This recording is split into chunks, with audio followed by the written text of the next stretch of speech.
Pithapuram వర్మకు MLC ఇవ్వకపోవటానికి ప్రధాన కారణం power sharing. ఎందుకంటే పిఠాపురంలో లోకల్ ఎమ్మెల్యే, స్థానిక ఎమ్మెల్యే పవన్ కళ్యాణ్ గారు.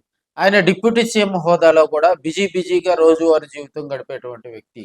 అలాంటి వ్యక్తి ఎమ్మెల్యేగా ఉన్న చోట ఎమ్మెల్సీగా గనక పిఠాపురం గారు వర్మ గనక అక్కడ ఉంటే అక్కడ క్యాడర్ కొంత ఇబ్బంది పడతా ఉంటుంది.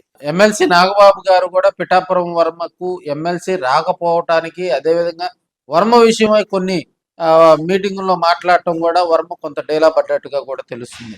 ఈ మధ్యకాలంలో వర్మ పెట్టినటువంటి సోషల్ మీడియాలో వేదికగా కూడా వర్మ ప్రజలు నా వైపు ఉన్నారు, ప్రజల మద్దతు నాకే ఉందని చెప్పి కూడా ఆయన సోషల్ మీడియా వేదికగా కూడా రెచ్చిపోవటంతో అక్కడ ఉన్నటువంటి తెలుగుదేశం, జనసేన పార్టీ నాయకులు, అదేవిధంగా అధిష్టానంలో కొంత అలజడి నెలకొందని కూడా తెలియజేసుకోవచ్చు. ఎందుకంటే పిఠాపురం కాన్స్టిట్యున్సీలో అక్కడ పార్టీలు కాకుండా వ్యక్తిగతంగా కూడా రాజకీయాలు శాసించవచ్చు అని నిరూపించిన వ్యక్తి వర్మ గారు. 2014 ఎన్నికల్లో కూడా ఆయన ఇండిపెండెంట్ గా పోటీ చేసి గెలిచి ఉన్నటువంటి సత్తా ఉన్న లీడర్ వర్మ గారుగా కూడా అక్కడ కాన్స్టిట్యున్సీలు కూడా చెప్పుకుంటూ ఉంటారు. ఇక్కడ పవర్ షేరింగ్ సమస్య రాకుండా వర్మకు ఎమ్మెల్సీ రాకుండా చెక్ పెట్టారు జనసేన పార్టీ, అదేవిధంగా తెలుగుదేశం పార్టీ.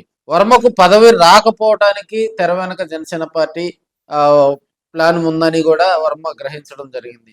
సో అప్పటి నుంచి కూడా ఆయన యూటర్న్ రాజకీయాలు తీసుకునే పనిలో పడ్డట్టుగా కూడా తెలుస్తుంది. ప్రజల మద్దతు కూడగొట్టుకోవాలి. ఏ పని, ఒక పొలిటీషియన్ ఏ పని చేయాలన్నా ప్రజల మద్దతు కావాలి. లోకల్గా ఉన్నటువంటి ప్రజలందరూ గనక వర్మకు గనక సపోర్ట్ చేస్తే రాబోయే రోజుల్లో అక్కడ అద్భుతాలు చేయొచ్చు అని చెప్పి కూడా వర్మ ఈ మధ్యకాలంలో జోరుగా దాన్ని స్ట్రాటజీని ఫాలో అవుతున్నట్టుగా కూడా మనకు తెలుస్తుంది.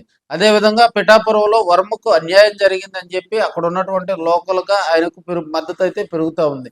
అయితే ఇప్పటి వరకు కూడా వర్మ తెలుగుదేశం పార్టీని కానీ జనసేన పార్టీని ఉద్దేశించి ప్రత్యక్షంగా పరోక్షంగా కూడా ఎలాంటి విమర్శలు చేయకపోవటం కూడా కొంత వర్మ రాబోయే రోజుల్లో పార్టీ మారచ్చు అనేది క్లారిటీగా కూడా తెలుస్తూ ఉంది. సో ఇప్పుడున్న పరిస్థితుల్లో వర్మ వెంట క్యాడర్ ఉంది. సో ఆ క్యాడర్ను కాపాడుకోవటానికి ఆయన ఎలాంటి చర్యలు తీసుకుంటారు? ఆయనకంటూ ఒక బ్రాండ్ ఉంది పిఠాపురంలో. సో ఇప్పుడు ఉన్నటువంటి దొరబాబు కూడా ఆ గతంలో వైసీపీ ఎమ్మెల్యే, ప్రస్తుతం ఆయన జనసేన పార్టీలో చేరింది.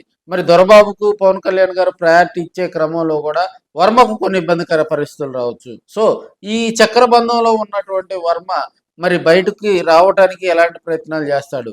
మరి పార్టీకి రాజీనామా చేసి మున్ముందు కూడా ప్రత్యక్ష రాజకీయాల్లో వైసీపీలో నడుస్తాడా? లేకపోతే 2014 ఎన్నికల్లో ఆయన ఏ స్ట్రాటజీ అయితే ఫాలో అయ్యాడో రాబోయే రోజుల్లో ఇండిపెండెంట్ గా కూడా తన రాజకీయ జీవితం కొనసాగిస్తారనేది కూడా మరి 2 రోజుల్లో ఉగాదిలోపు చెక్ పడనున్నట్టుగా కూడా మనకు